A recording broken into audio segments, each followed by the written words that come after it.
Hello, hello, my love. When I channel and channel to like that. I'm missing in Premier League present child. Premier League present child, my dog. Grand phone and matches. China and where the Premier League present child yet. So don't boy piano. China and where my game.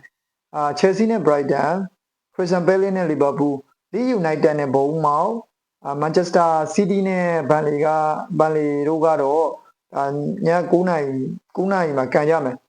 ပြီးလို့ရှိရင် Nottingham Forest နဲ့ Sunderland ကတော့17နိုင်ခွဲမှာ17ခွဲမှာကန်ပြီးတော့ Nottingham Hotspur နဲ့ Wolverhampton တို့ကတော့ဒါည2နာရီမှာကန်ကြမယ်ဒီ Premier League ပွဲစဉ်6ရဲ့ပွဲစဉ်6ရဲ့ကျွန်တော်တို့ Liverpool နဲ့ Crystal Palace အကြောင်းပဲပြောကြရအောင်Crystal Palace နဲ့ Liverpool အကြောင်းပြောရမယ်ဆိုလို့ရှိရင် Crystal Palace နဲ့ Liverpool ကဒါဟိုည9နာရီမှာကန်ကြမယ်ဒါအားလုံးသိပြီအတိုင်း Crystal Palace ကတော့ဒါတော်မာတဲ့အတင်ဒါဒီနေ့ရာဒီအစ9ပွဲစလုံးမှာရှုံးပွဲမရှိ Premier League မှာဆုံးပွဲမရှိလို့2သင်းပဲရှိတယ်အဲ့ဒီ2သင်းကတော့ Crystal Palace နဲ့ကျွန်တော်တို့ရဲ့ Liverpool ပဲဖြစ်တယ် Liverpool နဲ့ Crystal Palace နဲ့ဒါထိပ်တိုက်လို့ရမယ်အတင် Liverpool ဒါ Crystal Palace အိမ်ခွင်းမှာကန်Crystal Palace အိမ်ခွင်းမှာလည်းဖြစ်တယ် Crystal Palace အိမ်ခွင်းဆိုလို့အတင်းကြီးတောင်ဒုက္ခပေးနိုင်သွားရှိ Crystal Palace ရဲ့သူရဲ့လုံနိုင်စွမ်းကဘယ်လောက်ရှိတယ်ဆိုတော့ Crystal Palace ကဒါလက်ရှိမှာလဲသူကခြေစွမ်းတော်တော်လေးငြိမ်လေးပြလာတယ်နှစ်ပွဲနိုင်3ပွဲတည်ဆိုတော့ရလက်ကိုရထားတယ်တစ်ပွဲမှမရှုံးသေးဘူးဒီဘာဘူးက9ပွဲက9ပွဲနိုင်ဆိုတော့ရလက်ကိုရထားတယ်ဆိုပေမဲ့ကျွန်တော်တို့သိတဲ့မြင်တဲ့အတိုင်းလီဗာပူးရဲ့ခြေစွမ်းအမှန်ကိုကျွန်တော်ကမြင်ရတယ်လို့လီဗာပူးရဲ့ဒါလီဗာပူးပါလားဆိုတော့ခြေစွမ်းအစ်စ်ကစားပုံကစားနည်းဆိုတာကျွန်တော်မတွေ့ရတယ်မမြင်ရတယ်ကျွန်တော်တို့ဒါနောက်ကျကူဝင်နိုင်ခဲ့တဲ့က9ပွဲလုံးပွဲ Premier League ပွဲစဉ်9ပွဲလုံးနောက်ကျကူတွေနဲ့ပြင်နိုင်ခဲ့တာ9ပွဲလုံးပြီးလို့ရှိရင် Champions League မှာလည်းနောက်ကျကူပဲဟိုတနေ့ကစားခဲ့တဲ့ခလဘောင်ပွဲမှာလည်းနောက်ကျကူပြန်မယ်ခလဘောင်ဒီခလဘောင်ပွဲမှာတော့ဒါဟူဂိုအာဂီတီကတော့ဒါခင်ဗျားပြီးအရင်ချုပ်ပြီးအောင်ပွဲခံတော့ဝါကတိဝါကနဝတနီထိပြီးတော့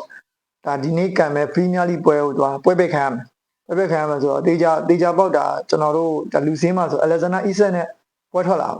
Alexander ဒါလူစင်းမှာကြည့်မယ်ဆိုရင် Crystal Palace နဲ့ကျွန်တော်တို့ Liverpool ရဲ့လူစင်းကိုကြည့်မယ်ဆိုလို့ရှိရင်ကျွန်တော်တို့ Liverpool တင်းဘက်မှာဆို Alexander Isak ရဲ့Left back နဲ့ right back မှာမိုဆာလာနဲ့ဂတ်ဖို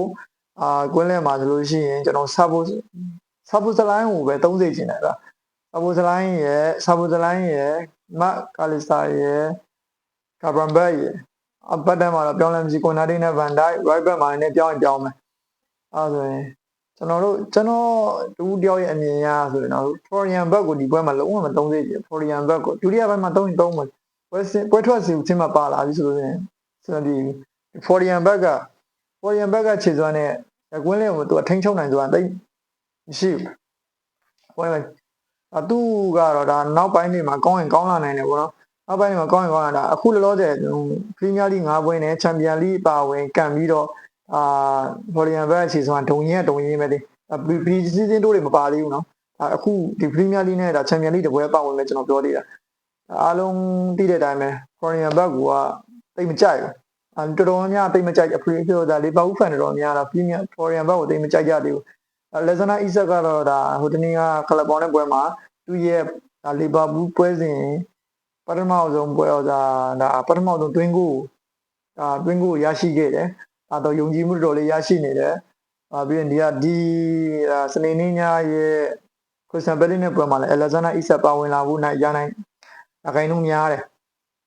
တေချာတဲ့လောက်ရှိတယ်တရားရကန်တော့တေချာတဲ့လောက်ရှိတယ်ဒါဟီဂိုအာဂီတီကတပွဲပဲခံရတာတေချာပုံမပါနိုင်ဘူးအရင်မှလည်းမပါနိုင်ဘူး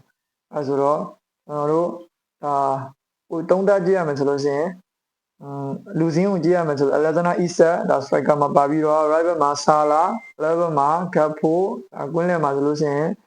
ဆာဘူစလိုင်းမာကလစာ Gravenberch အတက်မှာဘာဂျီဗန်ဒိုက်ပြီးလို့ရှိရင် Ibrahima Konate ဂျီမီဖရင်ဘောင်အန်ဒီရောဘင်ဆန်မီလိုကာကီတာရှိမှာပေါ့ရှိမယ်ဆိုတော့ဒါကတော့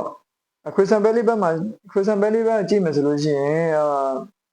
ဒီလူစင်းကပြီးခဲ့တဲ့ပွဲစဉ်လေးမှာကံမလူစင်းတိုင်းမှာဖြစ်လာဖို့များတယ်လူစင်းတိုင်းနဲ့ပဲလာဖို့များတယ် ဆန်ဘဲလစ်ကတော့ဒါကစားကွက်ကတော့နင်းငယ်ပြောင်းလဲနိုင်တယ်ဒါကျွန်တော်တို့လီဗာပူးကခရစ်စတန်ဘဲလစ်ကိုနိုင်မလားဆိုလို့ရှိရင်တော့50-50ပဲဒီပွဲကတော့တည်မဟုတ်ရင်တော့လီဗာပူးက1-0 2-0လောက်နဲ့နိုင်ဖို့ညားတယ်ဒါပေမဲ့ဒါတော့50-50ကျွန်တော်ပြောတဲ့အတိုင်း50-50ခရစ်စတန်ဘဲလစ်ကလည်းကောင်းတယ်လီဗာပူးကလည်းဒါသူတို့ရဲ့ပုံမှန်ခြေစွမ်းကိုရှာဖွေနေစေဖြစ်နေတဲ့အချိန်ခရစ်စတန်ဘဲလစ်ကသူကတည်ငြိမ်နေတဲ့ခြေစွမ်း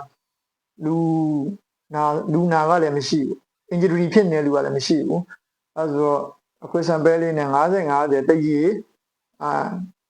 ည်နဲ့ကျွန်တော်တို့အနိုင်ပေါ့နော်နိုင်တော့မှနိုင်တော့ဂိုးတွေအများကြီးမရနိုင်တော့ဘူးလို့ကျွန်တော်တို့ကထင်ပြည်သက်နဲ့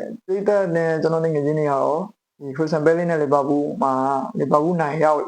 လောက်လားဆိုတော့အိုးကုန်လုံးဝင်ရောက်ပြီးပြောလို့ရပါတယ်အားလုံးကျေးဇူးတင်ပါတယ်ကြမ်းမှချမ်းသာကြပါစေ